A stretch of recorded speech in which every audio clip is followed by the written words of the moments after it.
अस्सलामुअलैकुम dear audience, आज एक ग्रीन पिक्चर आपको दिखाने लगा हूँ मैं। आप जानते होंगे या बचपन में आपने कार्टून सीरीज देखी होगी द सिम्पसन्स। ये अमेरिका में चलने ऑन जाने वाली कार्टून सीरीज सबसे लंबी सीरीज थी।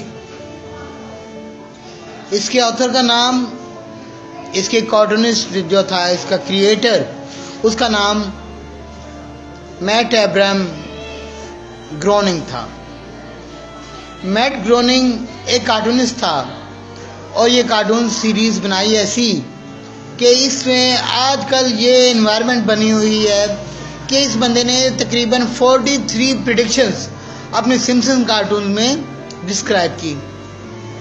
43 प्रेडिक्शंस सच साबित हो रही हैं। कोई 5 साल बाद, 10 साल बाद, जैसे कोरोना का जो प्रेडिक्शन इसने की थी वो सच साबित हुई। ट्रम्प का प्रेसिडेंट बनना सच साबित हुई। और इसी तरह से वो जो टाइटैनिक देखने गए, वो जो मुस्लिम फैमिली गई थी नीचे और वहाँ पे जो कैजुअलिटीज हुई, वो भी इसकी प्रेडिक्शन थी।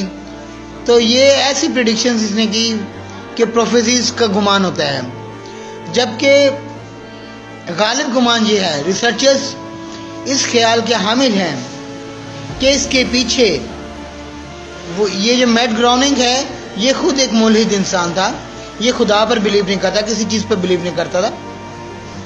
इसलिए इसको ऐसा कंटेंट दिया गया और इसको एक प्लान कंटेंट दिया जाता है और जिसको ये कार्टूनाइज करता है।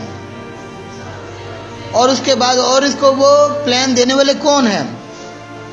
इसके पीछे वही फ्री मेसन्स इन्वॉल्व हैं। ये गालिब गुमान है। फ्री मेसनरी एग्जैक्टली ये तो वही शैतानी फिरके वाले हैं जो ओटोमन एम्पायर के दौर में खलीफा अब्दुल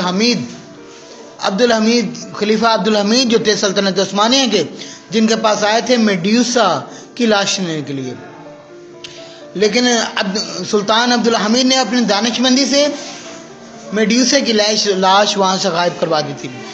मेड्यूसा वही सांपनामा औरत जिसकी लाश लेने के लिए फ्री मेसन वाले पहुंचे थे। अब सवाल ये है, ये बड़ा गालिब कहना है, फ्री मेसन्स अपना कंटेंट कभी भी खुद प्रेजेंट नहीं करते। ये एक सैटेनिक सेक्ट है जो शैतान परस्ती को तरजीह देता है, फोके देता है और इसका प्रोपेगेंडा करता है। जी जिन्हें आप इल्यूमिनाटीज़ के नाम से भी जानते होंगे। मैं हैरान हुआ हूँ कि शैतान फिरके के मानने वालों के कंटेंट को और जितने कार्टून हैं, ये हमारे बच्चों के इज़हान में गलत तस्वुरात बिठा रहे हैं। यकीन करें, टॉम एंड जेरी हो या कोई हैकल एंड जैकलो, किसी किस्म के कोई कार्टून ले लीजिए, डोनाल्ड डक के कार्टून देख लीजिए, और इसी तरह से आप ये सिम्पसन सीरीज़ देख लें, हॉकाई देख लें, बहुत से कार्टून की सीरीज़ हैं। लेकिन जैसा लिबास वहाँ पर प्रमोट किया जाता है, हमारा ये कल्चर नहीं, मुस्लिम कल्चर ये नहीं, ये लिबास ऐसा नहीं। और जो वो हरकतें दिखाई जाती हैं, वो हमारे बच्चों के, नौजवान बच्चों के जहन साजी कर रहे हैं कार्टून्स बनाकर। हमारे बच्चे उन कार्टून से इंस्पायरेशन लेते हैं और ऐसे ऐसे आइडियाज़ डेवलप हो जाते हैं। माँ बाप भी बच्चों को टेलीविज़न लगा देते हैं, कार्टून लगा देते हैं, बच्चा टीवी देखने में मगन हो जाता है और वालिदैन अपने काम या दीगर उमूर से अंजाम दे लेते हैं।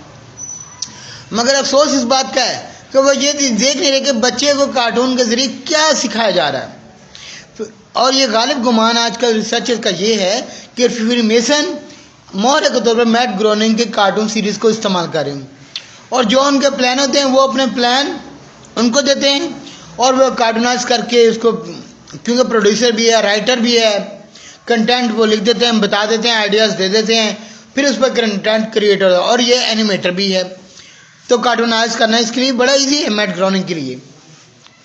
चलें, अमेरिकन कल्चर के अंदर होगा ऐसा करेक्ट। अगर ऐसा ना भी हो, लेकिन एक चीज़ ने मुझे शुष्दर कर दिया। मैं बहुत अज़ियत में हूँ। सिम्पसन के कार्टून की सीरीज़ हमारे ऑफिशियल गवर्नमेंट कंटेंट में क्या कर रही है। मैं शॉक्ड हो गया ये देखकर। मैं अभी आपको दिखाता हूं, फिर आगे अपनी बात के साथ जारी रखूंगा। अब ये देखिए कि ये इंग्लिश की बुक है और पंजाब टेक्स्ट बुक बोर्ड की है। ये देखिए Punjab government of the Punjab की ये किताब है और 7th क्लास की ये इंग्लिश की बुक है। और इसमें मैं आपको दिखाना चाहूँगा 7th क्लास की इंग्लिश की बुक है और ये पेज नंबर इसका, अल्लाह आपका भला करे, ये पेज नंबर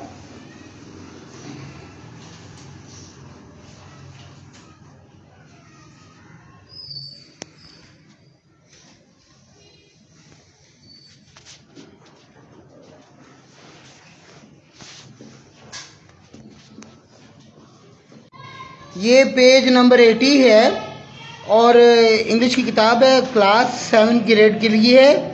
ये देखिए ये कंटेंट में एक पैराग्राफ दिया हुआ है कंप्रीहेंशन के लिए और सिम्पसन्स कार्टून्स का है। और ये देखिए उनके फैमिली का इंट्रोडक्शन है, the Simpson is famous cartoon series about a typical American family. सवाल ये है, ये उसकी पूरी फैमिली का इंट्रोडक्शन दिया गया है। दोस्तों, मेरा ये फरीज़ा है बतौर उस्ताद, बतौर पाकिस्तानी, बहैसियत मुसलमान, मेरा ये फरीज़ा है कि तलख हक़ाइक़ और हैरानकुन बातें अपने निसाब के मुतालिक अपने दोस्तों के सामने लाने की सही करूं। मुझे ये एक बिगाड़ नज़र आया जो प्लान्ड एक्टिविटी है। मैं हैरान हूँ इस बुक के राइटर्स पर, मैं हैरान हुआ इस बुक के रिव्यूअर्स, रिव्यू करने वाले। अब कौन सी पॉलिसी इस्तेमाल की गई, टॉप टू बॉटम या बॉटम टू टॉप यूज़ की गई? क्या टीचर्स की इसकी आराज शामिल थी इस कंटेंट को शामिल करने में? क्या कंप्रीहेंशन के लिए कोई और मौजू नहीं था? क्या रसूल अकरम सल्लल्लाहु अलैहि वसल्लम के हयात मुबारक से कुछ मवाद मुंतखब नहीं हो सकता था? ये सवाल है। मेरा सवाल अपने वतन अजीज़ के वज़ीर आज़म से भी है। मेरा ये सवाल वतन अजीज़ के वज़राए आला से भी है। मेरा ये सवाल जुमला अरबाब इख्तियार से है जो कि इस जिम्मेदारी को तफवीज़ कर रहे हैं, लेकिन ये मवाद का इंतखाब सोच समझ कर करना चाहिए कि आया हम किसी के हाथों का मोहरा तो नहीं हो रहे, हम किसी के हाथों इस्तेमाल तो नहीं हो रहा, क्या हम किसी गुनाह के मुर्तकिब तो नहीं हो रहे? कि कैसे शैतानियत को प्रमोट करने वाले कार्टून सीरीज़ की हम सपोर्ट करेंगे या अप्रिसिएशन करेंगे? इस हादसा को तो नज़रियाती मुहाफ़िज़ तस्वुर किया जाता है। हम नज़रिए पाकिस्तान को तरजीह देते हैं, अहमियत देते हैं और इसी नज़रिए के तहफ़्फ़ुज़ में अपनी जान देंगे। अल्हम्दुलिल्लाह। यह फरीज़ा आखिरी वक्त हम से अंजाम देते रहेंगे, आवाज़ उठाते रहेंगे गलत बातों पर, गलत चीज़ों पर।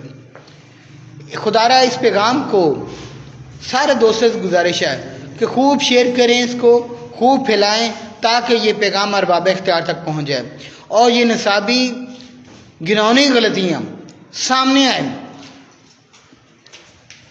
मेरा काम था आवाज़ उठाना, आवाज़ फैलाना, बात कहना। अब मामला दोस्तों आपके हाथ में है।